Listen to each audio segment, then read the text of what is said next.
Saya senang memulai dengan kisah-kisah yang sederhana supaya lekat di hati kita. Ada seorang sahabat namanya Thalqah bin Ubaidillah. Dia adalah salah seorang sahabat Rasul yang termasuk di dalam kategori as-sabiqunal awalun, 8 sahabat yang masuk Islam pertama kali. Thalqah bin Ubaidillah ini lahir 28 tahun sebelum hijrah dan wafat tahun 36 Hijriah. Jadi usianya 64 tahun ketika wafat. Karena dia lahir di Makkah 28 tahun sebelum hijrah, maka ketika dia hijrah, dia sangat muda, 28 tahun. Dan dia telah malang melintang bersamai Rasulullah SAW. Bahkan dia termasuk pengawal Rasulullah SAW yang setia. Nah, suatu saat Sa'ad bin Ubaidillah ini, Thalqah bin Ubaidillah, ini pada suatu pagi setelah sholat subuh bersama Rasul, dia tidak kuasa untuk menyampaikan apa yang dilihatnya semalam dalam mimpi. Meskipun ini sekedar mimpi, tetapi karena mimpinya seorang sahabat yang pertama kali masuk Islam dan juga dijamin oleh Rasulullah SAW bahwa dia adalah termasuk ahlil jannah. Sebuah penghormatan yang luar biasa saya kira. Jadi ketika itu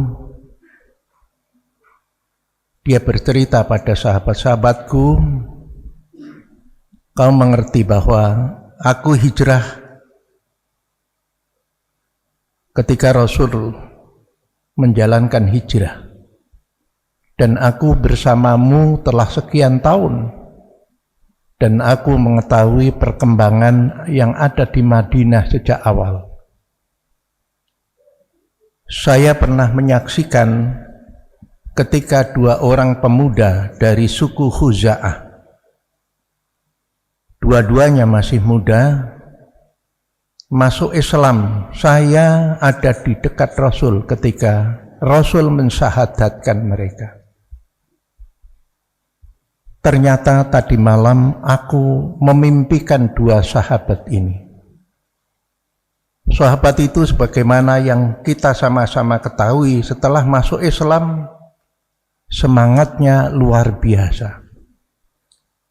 Dia beribadah bersama Nabi, berjamaah bersama Nabi, bahkan ketika ada ghazwah, ada pertempuran. Ghazwah itu adalah pertempuran di mana Nabi memimpin, ada di dalamnya, itu namanya ghazwah. Jadi pada ghazwah yang dilakukan Nabi, dua-duanya itu ikut, tetapi mereka ditentukan oleh Allah berbeda.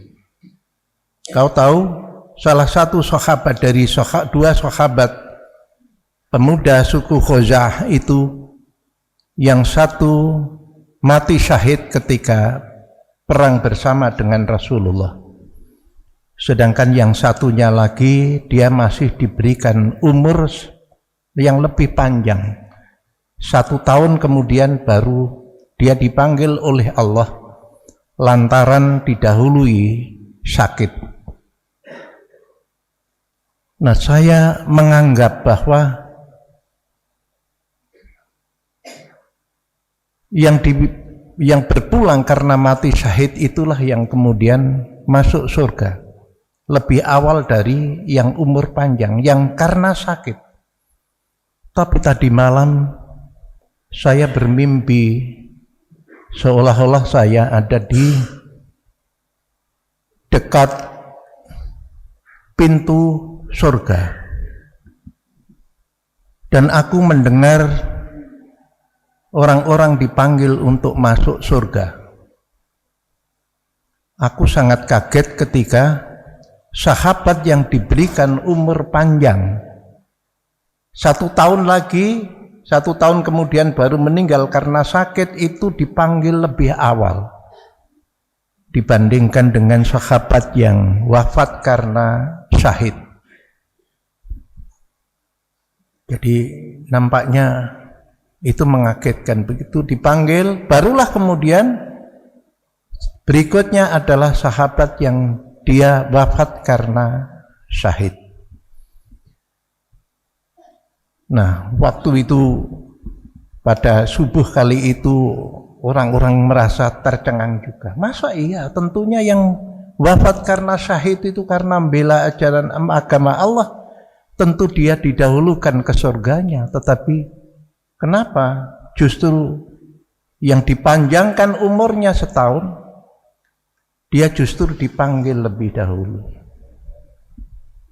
Waktu itu agak begitu berkerumun dan kemudian orang saling mempertanyakan begitu.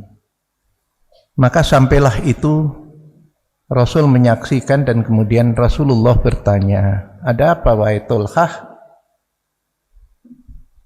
Ya Rasul, semalam saya bermimpi sekian, diterangkan. Nah, ternyata sahabat kita, sama-sama kita ketahui bahwa kalau orang yang sebelumnya kaya apapun, kalau masuk Islam itu dia berarti kembali nol. Maka itu dinyatakan dalam sebuah hadis. Amr bin As ketika di hadapan Nabi, dia menyatakan, afala ya'lam annal islama yakhtifu ma qablah. Apakah kamu tidak tahu bahwa dengan memeluk Islam, meskipun sebelumnya dia itu menyembah kepada berhala, meskipun sebelumnya dia menyembah kepada selain Allah, ketika dia bersyahadat, yahtifu ma qablah, dosa-dosa yang sebelumnya itu dihapus oleh Allah. Berarti dalam keadaan kosong-kosong, 2 orang pemuda tadi. Maka Nabi kemudian bertanya, apa yang kau masalahkan? Kan dia mati syahid ya Rasulullah. Yang satu itu mati syahid, tetapi kemudian dipanggil baru kemudian dan didahului oleh dia yang diberikan umur tambah 1 tahun dan meninggal karena sakit. Apa yang kau impikan itu adalah benar. Bukankah Allah memberikan kesempatan kepada dia lebih panjang untuk menjalankan ibadah? Apakah dalam 1 tahun itu waktu yang singkat wahai Tulhah? Berapa kali dia menjalankan ibadah salat? Berapa kali dia mengingat kepada Allah? Berapa kali dia melakukan Jum'ah? Apalagi ketika 1 tahun itu Allah menghadirkan bulan suci Ramadan. Dia dapat kesempatan untuk berpuasa, untuk melakukan amal-amal di bulan Ramadan, dan itu adalah tamu yang luar biasa bagi dia. Nah, para jamaah, itulah yang kemudian Nabi menyatakan di dalam sebuah hadisnya yang diriwayatkan oleh Imam Tirmidzi dan Ibnu Majah, khairukum man tala ngumuruhu wa khasuna ngamaluhu. Sebaik-baik kalian adalah siapa yang diberikan kesempatan umur panjang, tetapi kesempatan itu kemudian diisi dengan amal-amal yang baik. Wa syarrukum, dan seburuk-buruk kamu adalah siapa di antara kalian yang diberikan umur panjang, man tola umuruhu wa sa'a amaluh, dan amalnya tidak ditata sehingga waktu itu habis bahkan untuk melakukan amal keburukan. Nah, para jemaah, tentu ini kita sudah ada di bulan Ramadan. Dan bulan Ramadan ini tentu menjadi bagian dari kita. Abu Ayyub Al-Ansari pernah cerita di dalam sebuah hadis. Ata rajulun ilan nabiyyu sallallahu alaihi wasallam. Seorang laki-laki datang sowan kepada Nabi. Apa katanya? Ya Rasulullah, alimni wa aujiz. Wahai Rasulullah, ajari aku bagaimana berbuat baik itu, wa aujiz, dan wasiatilah aku. Kita tahu Pak, orang berwasiat itu seolah-olah dia sudah akan pamitan, kan gitu ya. Kalau aku wasiatono, iya kira-kira bakal ketemu meneh itu ya. Maka Nabi menyatakan, idza ata ila salatika, kalau kamu datang untuk salat, fasholli salatal muwadda, maka anggap salat yang engkau lakukan itu adalah salat perpisahanmu terhadap dunia ini. Artinya apa? Orang yang mau berpisah biasanya dia membuat kesan yang baik, menjadikan amal yang dilakukan itu sebaik-baik. Perpisahan di sekolah saya kira begitu, ya. Yang tidak bisa berbuat baik kecuali kalau dia memang tidak merencanakan. Orang yang sudah tua tentu dia akan menjaga supaya apa? Diisi waktunya dengan kebaikan. Fasholli sholatan, ketika kamu sholat, fasholli sholatal muwadda, maka anggap sholatmu ini adalah sholat terakhir dan besok tidak ada lagi, kamu sudah tidak bisa sholat. Jadi kalau kita konteksnya Ramadan, idza ataka Ramadan fasum saumu muwadda.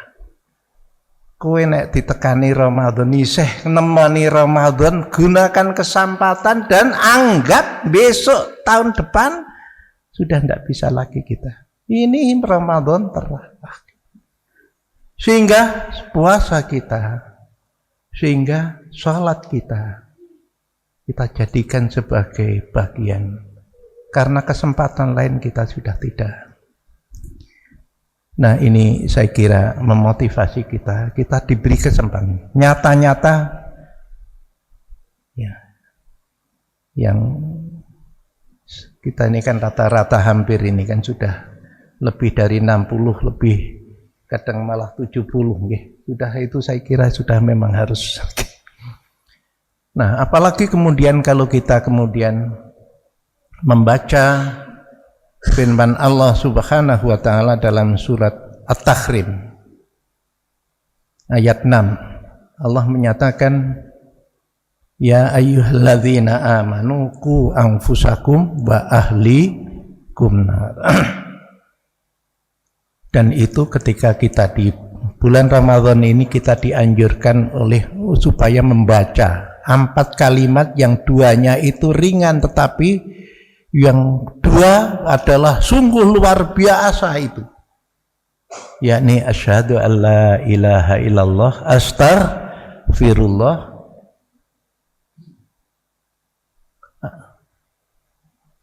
asyhadu alla ilaha illallah astaghfirullah as'alukal jannah wa a'udzubika minan nar. Kita memperbarui syahadat kita mohon kepada Allah, ampunan kepada Allah, kita mohon supaya dijauhkan dari neraka dan supaya didekatkan dengan surga. Nah, para jamaah, suatu saat Rasulullah Shallallahu Alaihi Wasallam ada di, ya, tidak apa-apa. Suatu saat Rasulullah Shallallahu Alaihi Wasallam itu pernah didatangi Jibril itu membawa 2 orang laki-laki sowan kepada Nabi Shallallahu Alaihi Wasallam. Ata rajulani ila Rasulillah Shallallahu Alaihi Wasallam wa qala Jibril, maka Jibril kemudian berkata, hadza Malik khazinun nar. Medeni Napa? Kanjeng Nabi, kula niki Jibril, niki malaikat Malik yang menjaga neraka.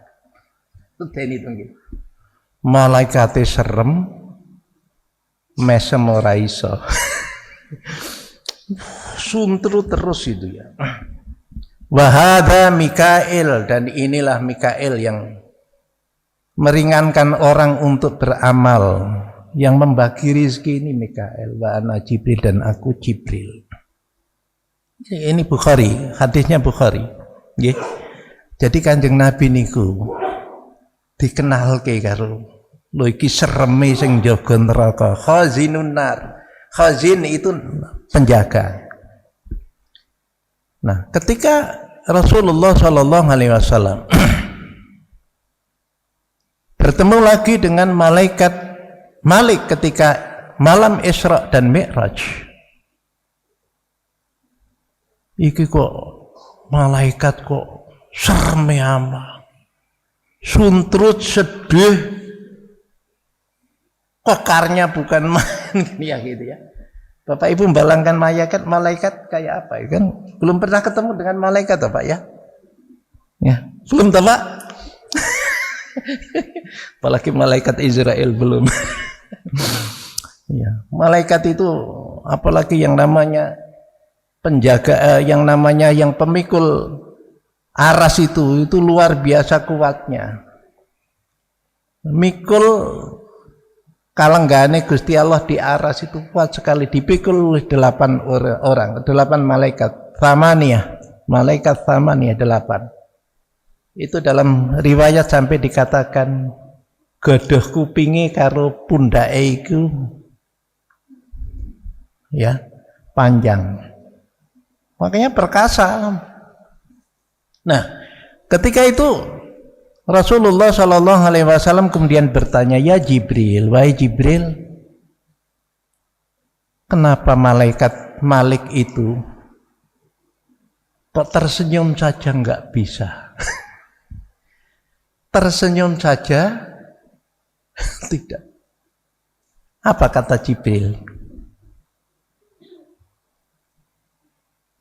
Ya Nabi, ya Rasulullah, ketika neraka jahanam itu sudah dihidupkan, ibaratnya kompor wis dicekleke, sejak itulah malaikat Malik tidak lagi mau tersenyum.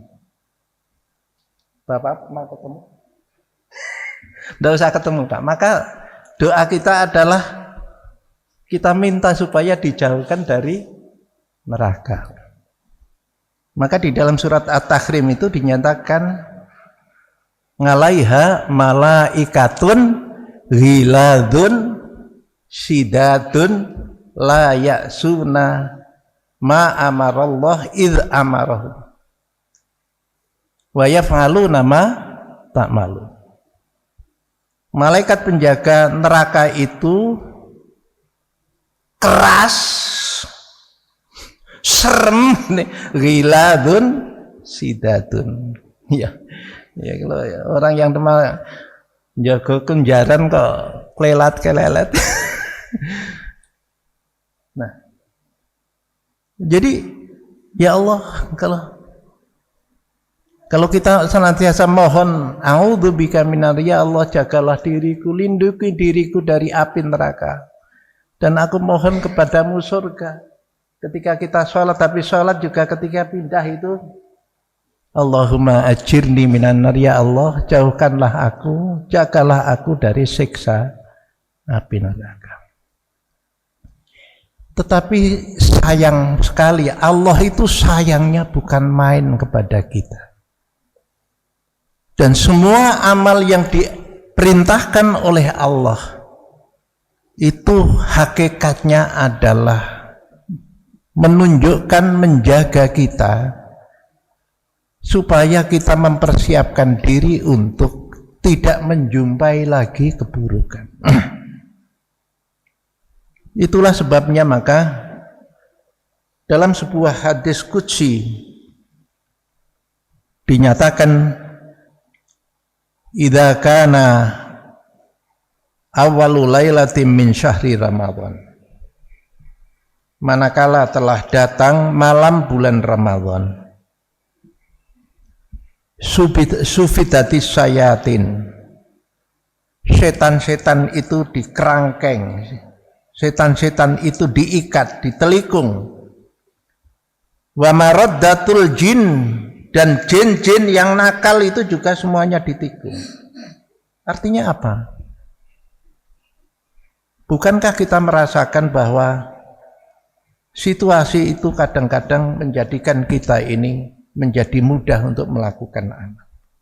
Saya yakin itu semangatnya orang ketika kemudian di dua Masjidil Haram, di Makkah Al-Mukarramah dan kemudian di Madinah, betapa semangatnya orang wirawiri neng masjid. Wah, tidak pernah telat itu. Karena apa? Lingkungan menjadikan. Termasuk juga di bulan Ramadan ini, ketika kemudian kita semangat jamaah itu begitu, maka kita menjadi ringan. Mari kita manfaatkan itu. Karena apa? Dalam bahasa kinayah, bahasa kiasan, Allah telah membuat Anda melakukan kebaikan itu ringan. Nek awakmu ra iso nindakake kebajikan berat, maka sebenarnya jangan-jangan justru setan itu sudah ada memang. Ya kira-kira kan gitu ya. Jadi oleh karena itu maka wa ughliqati abwabun nari, dan pintu neraka ditutup. Falam yuftaf minha babun, tidak ada satupun, pintu neraka itu banyak, ya. Dan tidak satupun pintu neraka itu dibuka. Artinya apa? Orang yang di situ di bulan Ramadan menyemangati dirinya untuk berbuat kebajikan, maka dia sebenarnya ada, tidak mungkin lagi kita.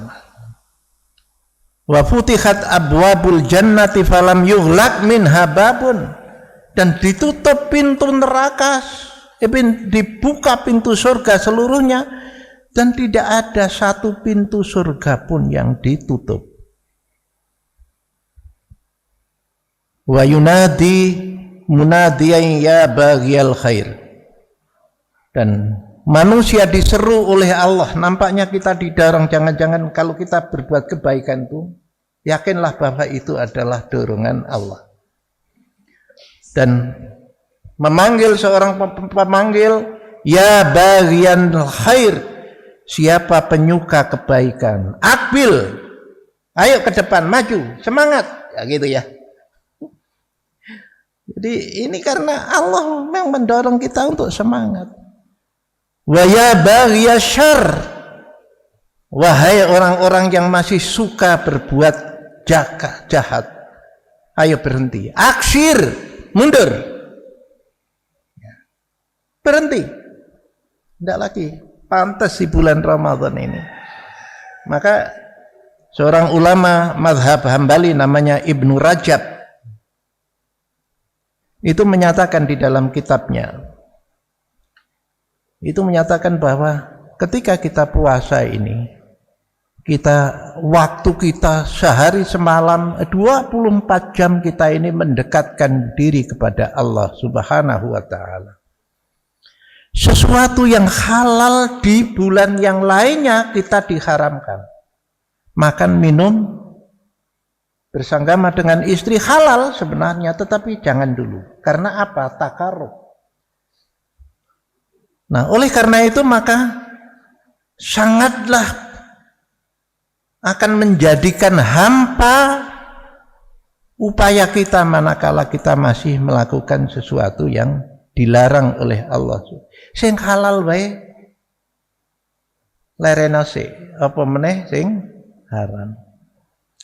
Ya, jadi oleh karena itu maka para jamaah, dan terakhir dari ungkapan di dalam hadis qudsi ini begitu melagakan kepada kita, walillahi untaqaun minan nar dzalika kulla lailah.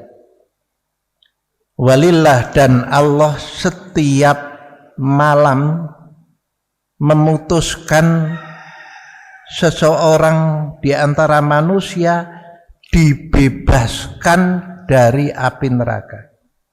Ngutakok ngikun itu bebas.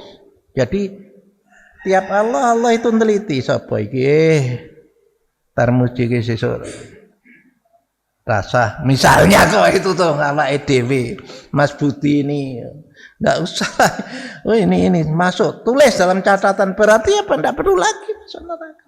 Allah membebaskan karena amal yang barangkali diupayakan dengan wadzalika kulla lailatin, dan itu dilakukan oleh Allah, keputusan itu setiap malam di bulan Ramadan.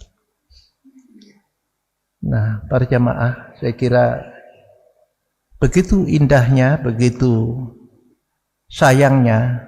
Oleh karena itu maka puasa itu kenapa dimulai dengan panggilan an-nida'u al-hub, nida al-hub, ya ayyuhalladzina amanu. Itu oleh mufassirin dia kan. Kenapa setiap ayat yang dimulai dengan ya ayyuhalladzina amanu harus di belakangnya itu mesti ada sesuatu yang memberikan harapan yang sempurna pada kita. Wahai orang-orang yang beriman, itu namanya panggilan kecintaan, panggilan cinta yang dipanggil orang yang beriman, karena Allah cinta kepada orang yang beriman. Dalam surat At-Tahrim tadi, ya ayyuhalladzina amanu qu anfusakum. Wahai orang-orang yang beriman, jaga dirimu dan keluargamu dari siksa api neraka. Karena apa? Itu adalah nida al-hub, panggilan ajaan, diundang ning karena cintanya Allah kepada kita. Oleh karena itu maka para jamaah yang dimuliakan oleh Allah Subhanahu wa taala, mari kita gunakan kesempatan Ramadan ini menjadi satu kesempatan yang menjadikan kita insya Allah menjadi orang yang dibebaskan oleh Allah Subhanahu wa taala. Kalau kita tidak dapatkan karena kita kemudian, kalau karena kesibukan barangkali, tetapi kalau kemudian kita sengaja, maka Rasulullah Shallallahu Alaihi Wasallam menyatakan, "Zarima anfur rajulin dakhala Ramadan fa ansalaha qabla an yughfar lahu." Zarima anfun itu bocor hidungmu, artinya celaka betul. Orang kalau jatuh ke depan itu namanya cilaka kan itu ya. Zarima anfun, ya celakalah betul. Rajulin, seseorang, dakhala Ramadan, yang Ramadan itu datang kepadanya. Ya. Fa ansalaha, sampai lewat, qabla an yughfara lahu, dosanya yang banyak belum dihapus oleh Allah Subhanahu wa taala. Nah, para jamaah yang dimuliakan oleh Allah, saya kira itu sekedar dorongan kita mengingatkan kembali bahwa Ramadan kita diberikan waktu bertemu Ramadan ini adalah kesempatan emas. Apa? Golden time. Orang stroke itu kalau golden time itu bisa waras itu nganti terlambat. Kesempatan emas yang jangan sampai kita apa ya pun yang kita lakukan, dan amal yang terbaik yang ada pada yang bisa kita lakukan adalah amal utama yang kita lakukan adalah membaca Al-Quran. Maka as-saumu wal Qur'anu yang fangani yaumul qiyamah. Kalau saya menerjemahkan poso dan bacaan Quran yang dibaca oleh orang itu yang fangani, ya, yasfangani. Mereka dua amalan ini berebut untuk menolong, untuk minta supaya dia menolong kepada orang yang melakukan. Wa qala al-Qur'an, berkatalah Al-Qur'an, orang ini sampai Ya Allah, dia ini menjaga dari tidur karena membaca.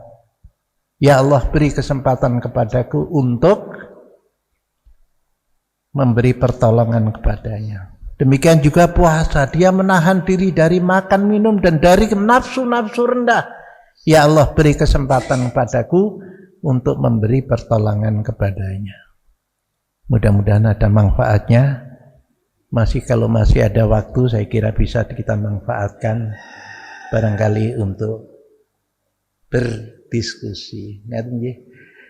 Kurang lebihnya mohon maaf. Assalamualaikum warahmatullahi wabarakatuh.